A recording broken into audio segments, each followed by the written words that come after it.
గ్రామాలకు రాకపోకలు నిలిచిపోయాయి. పెనుగంచిప్రోలు మండలం అన్నిగండ్లపాడు, ముంచింతల, గుమ్మడిదూరు, మండ్లపాడు, శనగపాడు, సుబ్బాయిగూడెం గ్రామాల పరిధిలోని కూచివాగు, దూళ్లవాగు, గండివాగు, నడివాగు పొంగిపోవడంతో 2000 ఎకరాల వరి పంట నీట మునిగింది.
పెనుగంచిప్రోలు, ముండ్లపాడు మధ్య వాగు, పెనుగంచిప్రోలు చెరువు అలుగు పొంగిపోవడంతో నందిగామ, పెనుగంచిప్రోలు రాకపోకలు ఆగిపోయాయి. వాగుల ఉధృతి తగ్గిపోవడంతో తెలంగాణ వైపు మధిరపట్టణానికి రాకపోకలు కూడా నిలిచిపోయాయి. అనిగండ్లపాడు, గుమ్మడిదూరు రహదారి పలు చోట్ల వాగు ఉధృతికి కొట్టుకుపోయింది. కొత్తగా నిర్మించిన కల్వర్ట్ కుంగిపోవడంతో రాకపోకలు పూర్తిగా ఆగిపోయాయి.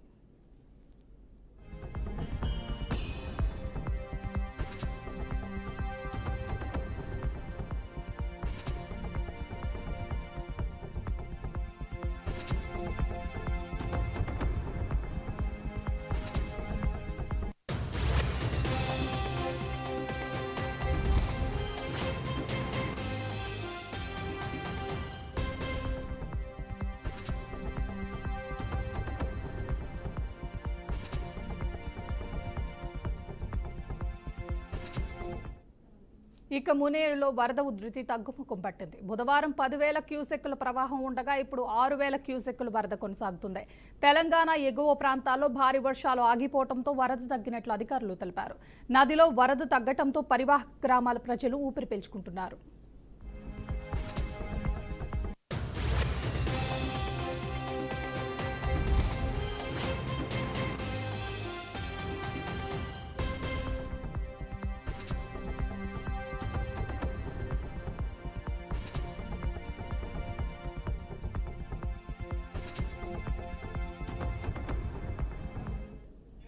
ఎన్టీఆర్ జిల్లా తిరువూరు, గంపలగూడెం మండలాల్లో వరద ప్రవాహం తీవ్రంగా కొనసాగుతుంది. వినగడప, తోటమూల గ్రామాల మధ్య ఉన్న కట్టలేరు వాగు ఎగువన తెలంగాణతో పాటు స్థానికంగా కురిసిన భారీ వర్షాల కారణంగా ఉవ్వెత్తున పొంగి పొర్లుతుంది. దీంతో విజయవాడ, నూజివీడు శివారు 20 గ్రామాలకు రాకపోకలు పూర్తిగా నిలిచిపోయాయి. వాగు దాటకుండా పోలీసులు బందోబస్తు ఏర్పాటు చేశారు. అలాగే తిరువూరు మండలం చౌటపల్లి, జీ కొత్తూరు గ్రామాల మధ్య ఉన్న వెదుళ్ల వాగు కూడా పోటెత్తింది. దీంతో పరిసర 10 గ్రామాలకు రాకపోకలు పూర్తిగా నిలిచిపోయాయి.